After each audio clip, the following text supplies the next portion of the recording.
కేసీఆర్ కుటుంబానికి రేవంత్ రెడ్డి సర్కార్ రక్షణ కవచంగా మారిందని విమర్శించారు కేంద్ర మంత్రి బండి సంజయ్. కాంగ్రెస్, బీఆర్ఎస్ నాణ్యానికి బొమ్మ బొరుసు లాంటి వారిని ఎద్దేవా చేశారు. అందుకే కేసీఆర్ అవినీతికి పాల్పడ్డారని ఆధారాలు ఉన్నా ఎందుకు అరెస్టు చేయటం లేదని ప్రశ్నించారు. ముఖ్యంగా తెలంగాణ రాష్ట్రంలో కేసీఆర్ కుటుంబానికి రేవంత్ రెడ్డి గారి సర్కారు ఒక రక్షణ కవచంగా మారింది. ఏ ఒక్క అవినీతి ఆరోపణలో ఇంతవరకు చర్యలు తీసుకున్న దాఖలాలు లేవు. వాతావరణం మొత్తం మారిపోయింది. ప్రజలందరూ ఆలోచిస్తున్నారు. అందరికీ ఇచ్చాం అవకాశం, సార్ బీజేపీకి ఇద్దాం అనే అధికారం ఇద్దామని చెప్పి ప్రజలు అనుకుంటున్నారు.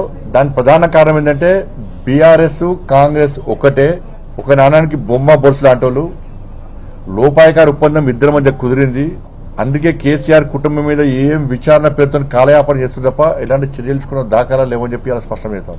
ముఖ్యంగా తెలంగాణ రాష్ట్రం అనేది అవినీతి ప్రాజెక్టు కేసీఆర్ కుటుంబానికి ఏటీఎం గా మారిందనేది జగమెరిగిన సత్యం, నగ్న సత్యం. నరేంద్ర మోడీ గారు చెప్పారు, అమిత్ షా గారు చెప్పారు, మా జాతీయ అధ్యక్షులు జేపీ నడ్డా గారు చెప్పారు, రాష్ట్ర నాయకులు చెప్పారు.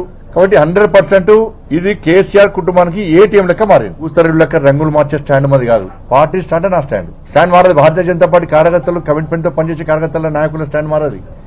పార్టీ నిర్ణయమే మా నిర్ణయం. కాళేశ్వరం విషయంలో మా స్టాండ్ అంతా కూడా ఇది పూర్తిగా అవినీతి అక్రమాలతో కూడుకున్నటువంటి ప్రాజెక్టు. 38,000 కోట్లతో పూర్తయ్యే ప్రాజెక్టును 1,20,000 కోట్లకు అంచనాలు పెంచి కుటుంబం డబ్బులు దనుకునే విషయం వాస్తవం.